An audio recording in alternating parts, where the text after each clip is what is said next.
your plant goes down. Not because something's broken, but because nobody understands the protocol that's been running your core process for 2 decades. I've seen it happen. And if you understand these technologies, you're the one they call to fix it. I'm Alana.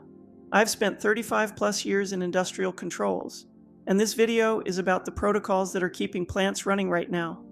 Not the marketing hype, but the real stuff you'll encounter in the field. If you work in manufacturing, water treatment, power generation, or any industrial facility, you're going to see these, and they're not going away anytime soon. Let's start with Modbus. It's the most widespread protocol out there. It's been around since 1979.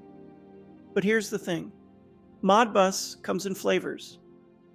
You've got Modbus RTU, which is a binary format, very compact, and operates via RS-232, RS-485, or other serial cables. You see this type of communication a lot in legacy equipment, drive controllers, and sensor networks. Then there's Modbus ASCII, which is precisely what it sounds like, the same protocol, but in text format. Although Modbus ASCII is slightly less efficient, it is easier to debug manually if necessary. For more on Modbus TCP for Ethernet, check out that topic in my channel's past videos. Next, you have PROFIBUS. This is where things get intriguing because PROFIBUS has 2 completely different physical layers designed for different jobs. PROFIBUS DP. The DP stands for Decentralized Peripherals. This one's quick. It uses a modified RS-485, runs up to 12 megabits per second. You'll find it on factory floors, connecting PLCs to drives, I/O modules, and all the discrete manufacturing gear. High speed, high reliability.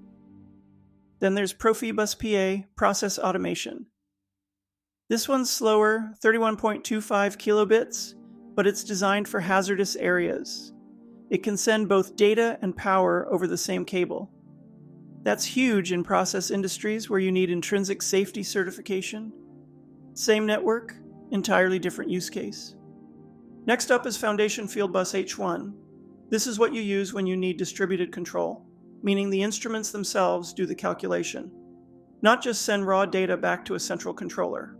It operates at 31.25 kilobits, uses Manchester encoding on a single twisted pair, and is extremely deterministic. It plays a crucial role in process control, as it enables, for example, a PID loop to operate in a temperature transmitter, eliminating the need for a PLC to perform the calculations. Then we have HART, Highway Addressable Remote Transducer. This one's clever. It uses the old 4 to 20 milliamp analog loop. You know, that signal that's been around forever, but it layers digital communication on top of it. The digital signal rides as a small frequency shift signal at 1200 and 2200 Hz. So your old analog card still sees 4 to 20 milliamps, but a smart device can also talk back digitally. This technology serves as a bridge, and thousands upon thousands of these devices are still in use today. Finally, we have DeviceNet and ControlNet. Both are from Rockwell Automation, and both are based on a protocol called CIP, but they have entirely unique executions. DeviceNet uses CAN bus, which is the same technology found in automotive networks. It's a 5-wire trunk and drop topology, and here's the critical part. It carries 24 VDC power along with the signal. So one cable powers your sensors and transmits data.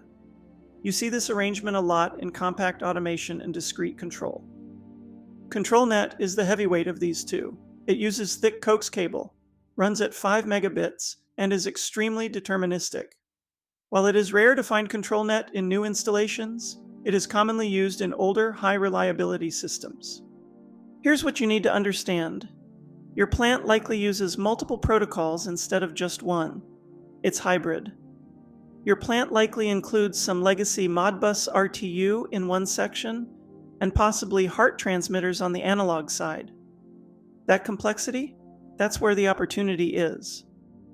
In the next videos, we'll cover how they work, how to fix them, their security gaps, and how to identify them when you approach a panel.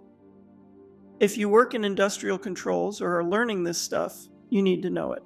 We're starting with PROFIBUS next. And if you like getting more industrial control knowledge like this, hit the like button and subscribe to my channel. Until next time, take care.